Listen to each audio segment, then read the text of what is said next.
Have you ever wondered what it would actually feel like? Not what you've seen in movies. Not the castles and the crowns and the heroic sword fights. But the real thing. The dirt. The hunger. The smell. Because here's something they don't tell you about the Middle Ages. You wouldn't survive the first hour. Before the sun rises, you're already failing. Your body isn't ready. Your mind isn't ready.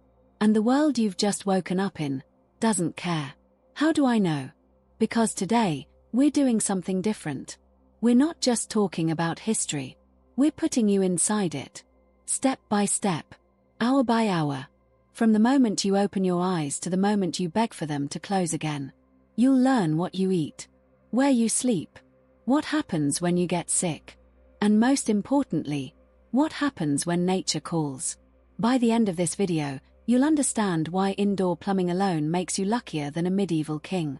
But before we go back in time, if you're new to Little Historical, take a moment to subscribe. We dig into the past so you don't have to live through it.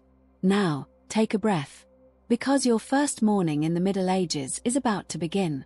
You don't feel it at first, the waking, I mean. It comes slow, like water seeping through a crack in the wall. One moment there's nothing, and the next there's the weight of your own body pressing into something that smells of damp straw and old sweat. You try to move your arm, but the air is so cold it feels like a hand holding you down. Your joints answer with a sound you've never heard from your own bones. A dry crack, a whisper of where that belongs to someone much older. You're 22, but your body already keeps a different calendar. Then the smell arrives. Not all at once, it creeps in, layer by layer, until you can't tell if it's the room or you. Stale smoke, sour wool, the faint sweetness of rotting hay, and underneath it all something animal that you'd rather not name. You open your eyes to darkness so thick it feels solid. Somewhere above you, a roof of thatch lets through pinpricks of starlight, and you realize with a dull twist in your stomach that you're not alone. The warmth pressed against your back is your mother. The snoring to your left is your father. A tangle of children and a cousin who never left fill the rest of the straw bed, and at the foot of it, something shifts, a goat, maybe, or the neighbor's dog that decided your hut was warmer than its own. Privacy doesn't exist here. It never did. You've never had a room, never closed a door, never known what it feels like to be truly unseen. The church bell hasn't rung yet, but already you can hear the first stirrings of the village, a cough, a whispered curse, a baby crying somewhere through the mud wall. You try to stretch again, and your spine protests in a language you're only beginning to learn. This is the morning ritual, the one you repeat every day without thinking. The inventory of pain. Your lower back, your knees, the strange ache in your ribs that never quite left after last winter's fever. You're 22, but in medieval years, you're already halfway through. You lie there for a moment longer, watching your breath cloud in the freezing air, and you wonder, if you had been born in another time, another place, would your body feel this old? Would you already know the shape of your own grave? But the thought dissolves as the bell begins to toll, a dull iron clang that rattles through the village like a command. It's time to move. Time to rise. Time to begin another day in a world that doesn't care how tired you are, how much you ache, or how badly you want to stay wrapped in the last fragile warmth of sleep. You push yourself up, and the straw beneath you rustles with the sound of things that have lived there longer than you. Your bare feet touch the dirt floor, and you feel the cold climb up your legs like a slow tide. There's no carpet, no rug, just earth packed hard by generations of footsteps. The only thing between you and the frozen ground is a thin layer of rushes, already damp from last night's leak in the roof. You stand, and the room spins for a heartbeat, your body reminding you that you haven't eaten since yesterday's pottage, that your blood is thin, that survival is a debt you pay every morning before the sun even shows its face. This is your first test. Not the work, not the hunger, not the sickness that waits in every cup of water. Just the simple act of standing up when everything in you wants to lie back down. And you do it, because you have no choice. Because in this world, the only way to last another day is to begin it before you're ready. The bell rings again, and outside, the village stirs to life. Your day has begun, but before you can even think of food or fire, there's a more immediate need pressing at your stomach, a reminder that even the lowest peasant cannot ignore. And that, as you're about to discover, is where the true horror of medieval mornings begins. The pressure in your stomach is no longer a whisper, it's a demand. You've felt it before, this urgent call that brooks no negotiation, but in the cold dark of a medieval morning, it carries a weight that modern comforts have long since erased. You look around the hut, at the bodies still stirring in the straw, and you know there's no door to close, no lock to turn, no room of your own where you can find a moment of solitude. Privacy is a concept your world hasn't yet invented. What awaits you instead is a wooden bucket behind the house, or if you're among the fortunate few who live near town, a public latrine where you'll sit shoulder to shoulder with strangers and try not to breathe too deeply. You pull your tunic over your head, the same one you've worn for months, stiff with grime and cold, and step outside into the pre-dawn air. The village is still half asleep, but already you can hear the first sounds of a day that will offer no mercy. The bucket sits exactly where you left it, and the smell hits you before you're close enough to see inside. It's full, of course. Uncle Wolfstan had a rough night after the turnips, and no one emptied it before the fire died. You hold your breath, do what must be done, and then comes the part that no storybook ever mentions. You lift the bucket and heave its contents into the street. The shout comes automatically, "Gardeloo!" though you know it's more courtesy than warning. In the town below, the streets are rivers of filth, a slow-moving soup of waste from every home, every animal, every body that couldn't wait. The mud mixes with it, the rain carries it, and the same path you walk to the fields each morning becomes a labyrinth of things you try not to recognize. If you're in a castle, perhaps you have a guardrobe, a stone ledge jutting out over the moat, and you tell yourself the drop is long enough that no one will notice. But even there, the shame is the same, the knowledge that your most private moment is anyone's business, that your body's needs are public spectacle, that in this world even your waste belongs to the community. You wipe with a handful of straw, or a leaf, or nothing at all, and you return to the hut with the smell still clinging to your skin. There's no soap to wash it away, no water clean enough to trust. The village well is a gamble. More than one neighbor has taken ill from what lurks beneath the surface. So you let the grime settle, let the day's first humiliation become a layer of armor against the one still to come. You've survived the morning's first trial, but the taste of it lingers on your tongue, and as you turn back toward the fire, your stomach growls again, this time not with urgency, but with the hollow ache of hunger. And you know, with a certainty that sits like a stone in your chest, that whatever breakfast awaits you will be no kinder than what you've just left behind. You step back inside, and the warmth of the hearth hits your face like a blessing you don't deserve. Your stomach tightens again, a hollow clench that reminds you there was nothing in it yesterday but a bowl of pottage and a crust of bread so hard you had to soak it in ale just to chew. Now the smell of something simmering drifts from the iron pot suspended over the embers, and despite everything, the filth on your feet, the sting of shame still clinging to your skin, you feel a flicker of hope. Food. Maybe today it will be enough. It never is. Your mother ladles the grey mash into a wooden bowl and hands it to you without a word. This is pottage, the same stew that has been bubbling in this pot for days, perhaps weeks.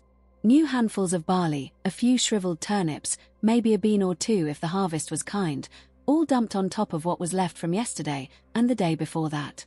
You lift the bowl to your lips and the smell tells you everything, earthy, sour, thin. There is no meat. Meat is for Sundays, for feast days, for lords who don't know your name. Today is Tuesday, and Tuesday tastes like boiled roots and the faint memory of something that might have been a vegetable once. Beside the pot lies the bread. It sits on the board like a stone, a dense round of rye and barley that your mother baked a week ago. You take a piece and your jaw protests before you even bite down.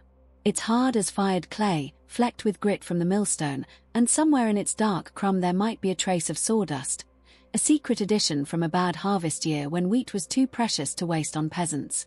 You tear a chunk with your fingers and dip it into the pottage, waiting for it to soften enough to swallow. The taste is nothing you'd recognize from the warm loaves of your modern imagination. It's survival in solid form, and it scrapes your throat going down. To drink, there is ale. Small beer, they call it, weak, murky, barely more than fermented grain and water, but it's safer than the well. You raise the wooden cup and the liquid sloshes against your lips, sour and flat, and you drink it anyway because thirst is a hunger of its own. Children drink this.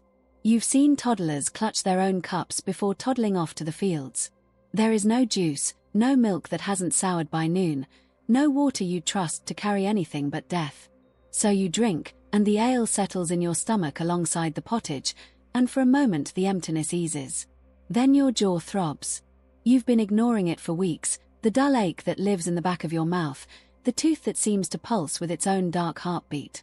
You press your tongue against it and feel the jagged edge, the softness around it that tells you decay has taken root. There is no dentist here, no painkiller, nothing but the barber surgeon who will pull it with iron pliers when the agony becomes too great to bear. Some villagers have died from such things: a tooth gone bad, an infection that crept into the blood, a fever that burned them out in 3 days.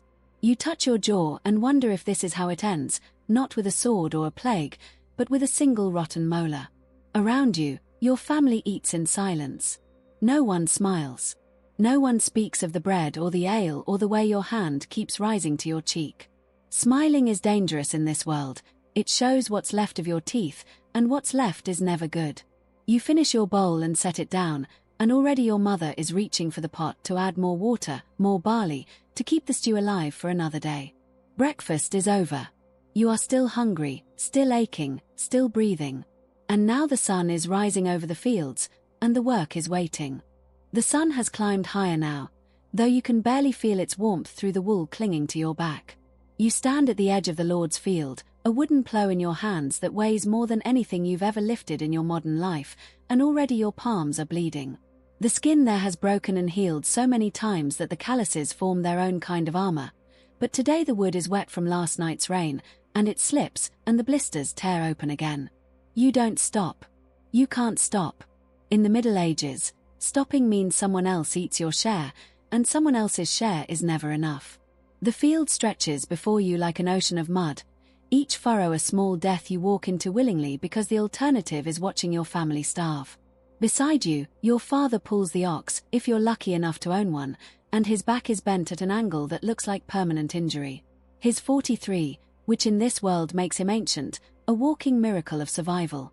His face is a map of broken veins and missing teeth, his hands so gnarled they barely close around the rope. You watch him take a step, and another, and you realize with a start that you're watching your own future. This body you inhabit now, with its aching joints and protesting spine, it will only get worse.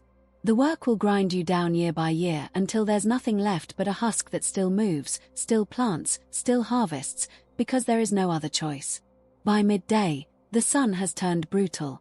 Your tunic is soaked through, and the wool chafes against your skin in places you'd rather not name. You can feel the salt of your own sweat drying in white lines across your face, and when you lift your hand to wipe your brow, the sting of the blisters makes you hiss through your teeth. There is no shade here, no water break, no sympathetic foreman calling you in from the heat. There is only the rhythm of the work: bend, pull, step, repeat. The ox lows somewhere behind you, and you envy the animal for the simple fact that it doesn't know how many more years of this it has left. The women work too, you notice.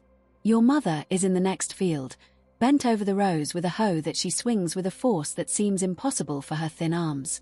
She hasn't stopped since sunrise, and she won't stop until the light fails. Between swings, she carries water from the stream. The same stream where you emptied the bucket this morning, the same water that will give someone the flux before the week is out, and she doesn't drink any of it. It's for the men, she says.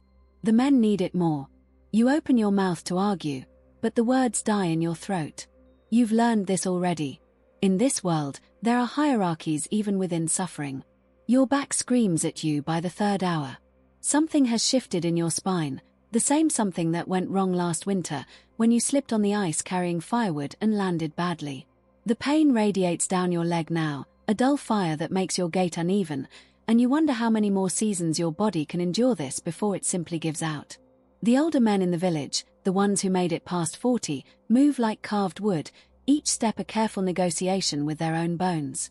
You watch them and try to calculate. If you're lucky, if the harvest holds, if the plague passes, if the Lord doesn't raise the tithe, you might have 20 more years of this.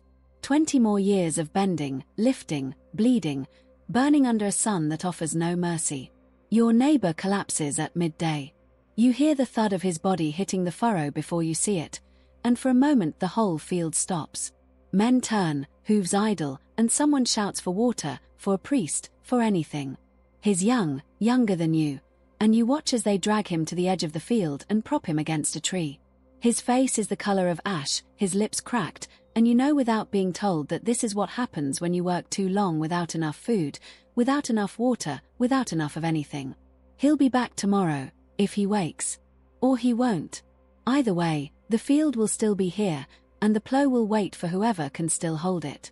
You turn back to your own furrow, and the pain in your spine flares again, and somewhere deep in your chest you feel something that might be grief for a life you never chose. But there's no time for that. The sun is moving, the day is burning, and the only thing that waits for you at the end of it is a bowl of the same pottage, the same straw bed, the same aching darkness. You bend again, and the work swallows you whole.